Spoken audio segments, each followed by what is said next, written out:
हाय मेरे प्यारे बच्चों, क्या हाल है। आई होप तुम सब लोग ठीक हो और मैं भी एकदम मस्त हूँ। এই লেকচারে আমরা তোমাদের এসএসসি জেনারেল ম্যাথের পরিমিতি চ্যাপ্টারের 16.1-এর 6 নং কোয়েশ্চেনটা সলভ করব। কোয়েশ্চেনটা হচ্ছে একটি ত্রিভুজের দুইটি বাহুর দৈর্ঘ্য যথাক্রমে 26 মিটার ও 28 মিটার এবং এর ক্ষেত্রফল যেটা দেওয়া আছে সেটা হচ্ছে 182 বর্গ মিটার। বাহুদ্বয়ের মধ্যবর্তী কোণ বা অন্তর্ভুক্ত কোণ নির্ণয় করতে হবে। এই কোয়েশ্চেনটা সলভ করতে গেলে তোমাকে যে বেসিক জিনিসটা জানতে হবে সেটা হচ্ছে, ধরো একটা ত্রিভুজ দেওয়া আছে আর এই ত্রিভুজের দুইটা বাহু, এ বাহু আর বি বাহু দেওয়া আছে এবং এদের মধ্যবর্তী কোণ যেটা থিটা ওইটা দেওয়া আছে। তাহলে একটা ত্রিভুজের দুইটা বাহু আর এদের মধ্যবর্তী কোণ দেওয়া থাকলে কিভাবে ত্রিভুজটার ক্ষেত্রফল যেটা ওইটা নির্ণয় করতে হয়, ওই কনসেপ্ট যদি তোমার কাছে জানা থাকে তাহলে তুমি অনায়াসে এই প্রবলেমটা সলভ করে ফেলতে পারবা। এখন চলো আগে আমরা বেসিকটা দেখি, দেন আমরা এই প্রবলেমটা সলভ করি। বেসিক। তো এখন বেসিকটা আসলে কি, ধরো তোমার কাছে একটা ত্রিভুজ দেওয়া আছে, এটা একটা ত্রিভুজ, মনে করো ত্রিভুজটা হচ্ছে এ বি সি, একটা ত্রিভুজ দেওয়া আছে। তো এ বি সি ত্রিভুজের এ কোণ যেটা, এই কোণের বিপরীত বাহু হচ্ছে কোনটা এখানের মধ্যে, বিসি। এই বিসি বাহুর দৈর্ঘ্য মনে করো এ। অন্যদিকে বি কোণ যেটা দেওয়া আছে, এই বি কোণের বিপরীত বাহু কোনটা এখানের মধ্যে, এসি। তো এসি বাহুর দৈর্ঘ্য এখানের মধ্যে মনে করো বি। আর সি কোণ যেটা, সি কোণের বিপরীত বাহু হচ্ছে এখানের মধ্যে এ বি। তো এ বি যেটা দেওয়া আছে, এ বি বাহুর দৈর্ঘ্যটা এখানের মধ্যে মনে করো সি। তাহলে আমরা কি কাজ করছি, এখানে এ কোণের বিপরীত বাহুকে এ নাম দিছি, বি কোণের বিপরীত বাহুকে বি নাম দিছি, সি কোণের বিপরীত বাহুকে আমরা সি নাম দিছি। জাস্ট একটা নোটেশন ইউজ করছি, তুমি চাইলে এখানে এক্স বাই জেড অন্য কিছু ইউজ করতে পারো, কোনো প্রবলেম নেই। তো এখন মনে করো কি যে তোমার কাছে যে কোনো দুইটা বাহু দেওয়া আছে, মনে করো তোমার কাছে এ বাহুটা আর এখানের মধ্যে সি বাহুটা দেওয়া আছে আর এদের মধ্যবর্তী কোণ যেটা বি কোণটা দেওয়া আছে, তাহলে ক্ষেত্রফলটা কি হবে? তো ক্ষেত্রফলটা হবে এখানের মধ্যে, ক্ষেত্রফল এটা হচ্ছে হাফ যেই দুইটা বাহু দেওয়া থাকবে সেই দুইটা বাহুর গুণফল, মানে এ আর সি এর গুণফল। আর এদের মধ্যবর্তী কোণ যেটা, ওই কোণের সাইন অনুপাত। ধরো ওই কোণটা এখানের মধ্যে কত, বি কোণ। এই বি কোণের আমরা সাইন অনুপাত নিব, ওই যে সাইন কস টেন আছে না ত্রিকোণমিতি, ওই সাইন অনুপাতটা আমরা নিব। ঠিক একইভাবে মনে করো তোমার কাছে এখানের মধ্যে, এখানে দেওয়া আছে মনে করো তোমার এ বাহুটা আর মনে করো এখানের মধ্যে বি বাহুটা দেওয়া আছে আর এদের মধ্যবর্তী কোণ যেটা সি কোণ এটা দেওয়া আছে, তাহলে ক্ষেত্রফলটা কি হবে? তো এই ক্ষেত্রে ক্ষেত্রফলটা হবে তোমার কাছে এখানের মধ্যে হাফ যে দুইটা বাহু দেওয়া থাকবে ওই দুইটা বাহুর গুণফল, মানে এ আর বি এর গুণফল। আর এদের মধ্যবর্তী যে কোণটা দেওয়া আছে ওই কোণের সাইন অনুপাত। তাহলে এখানে কোন কোণটা দেওয়া আছে, সি। তাহলে সি কোণের আমরা কোন অনুপাতটা নিব, আমরা সাইন নিব, সি কোণের সাইন নিব আর সবগুলো গুণ করে দিব। এখন মনে করো তোমার কাছে এটা না, ঠিক একইভাবে যদি মনে করো তোমার কাছে এখানে বি বাহু আর সি বাহু দেওয়া থাকে, তাহলে এদের মধ্যবর্তী কোণ কোনটা হবে? ডেফিনেটলি এই কোণ হবে। তাহলে ক্ষেত্রফলটা কি হবে? এখন তো আশা করি মোটামুটি পারবা। তাহলে এখন ক্ষেত্রফলটা হবে যে দুইটা বাহু দেওয়া আছে ওই দুইটা বাহুর গুণফল, মানে বি আর সি এর গুণফল। এরপর এদের মধ্যবর্তী যে কোণটা দেওয়া আছে সেই কোণের সাইন অনুপাত। তাহলে কোণটা কি দেওয়া আছে এখানে, এই কোণ। তো এই কোণের সাইন অনুপাত আমরা এখানের মধ্যে নিব। তাহলে যদি দুইটা বাহু আর এদের মধ্যবর্তী কোণ দেওয়া থাকে তাহলে ক্ষেত্রফলটা কি হবে, বাহু দুইটার গুণফল তাদের মধ্যবর্তী কোণের সাইন। ঠিক আছে, এখন চলো আমরা এখন প্রবলেমটা সলভ করি। তো কোয়েশ্চেনে বলা হচ্ছে একটা ত্রিভুজের দুইটা বাহু দেওয়া আছে। ধরে নাও তোমার কাছে এটা একটা ত্রিভুজ আর এই ত্রিভুজটাকে আমরা নাম দিয়ে দিই, এটা হচ্ছে এ বি সি ত্রিভুজ।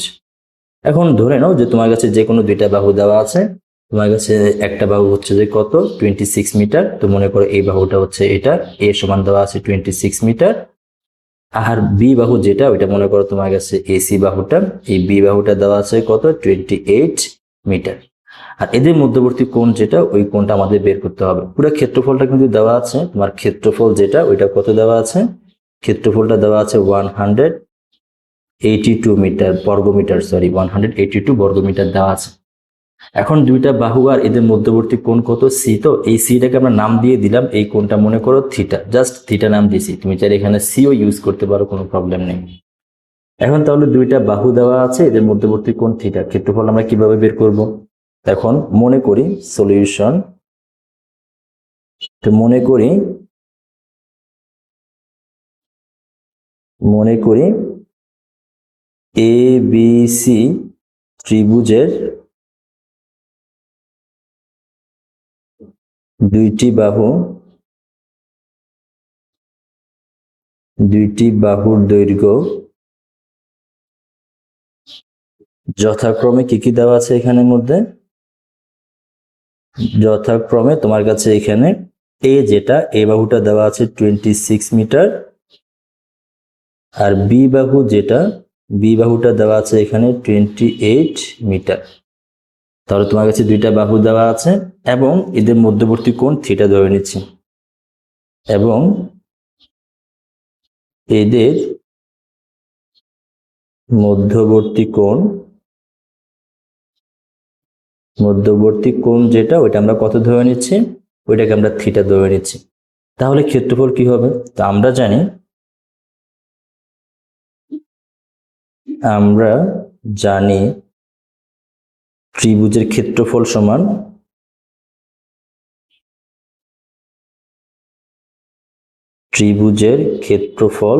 সেটা হচ্ছে যে কি হাফ ইন্টু ভূমি গুণ উচ্চতা।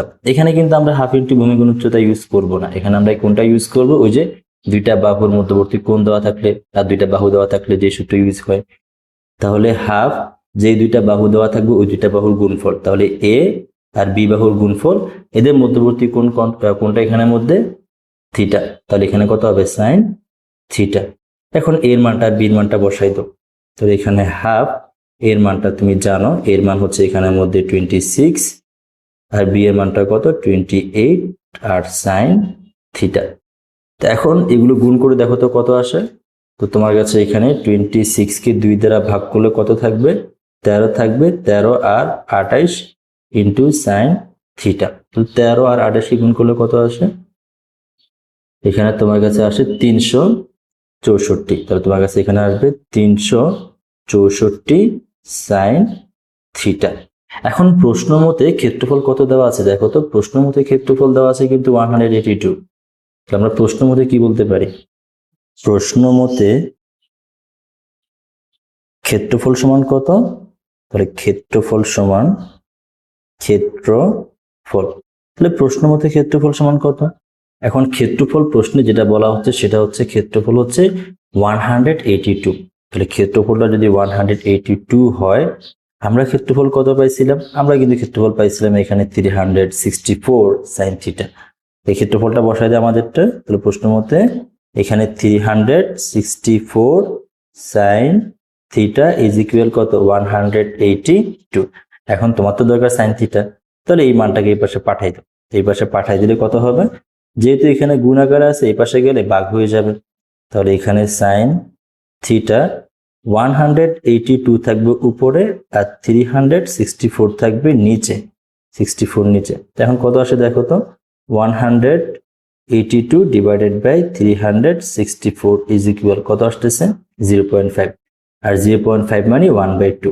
ঠিক আছে, তাহলে এখন তোমার কাছে কি আসতেছে? এখানে এটার সমান তুমি লিখতে পারো 1/2।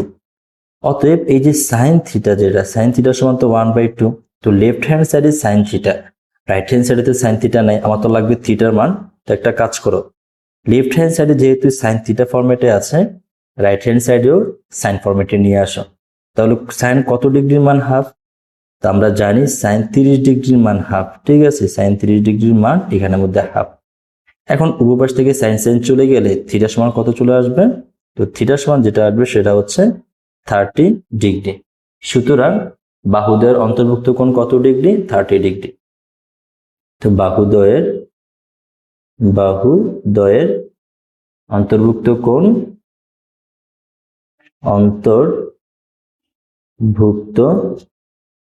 কোণ 30 ডিগ্রি। এটাই হচ্ছে আমাদের অ্যান্সার।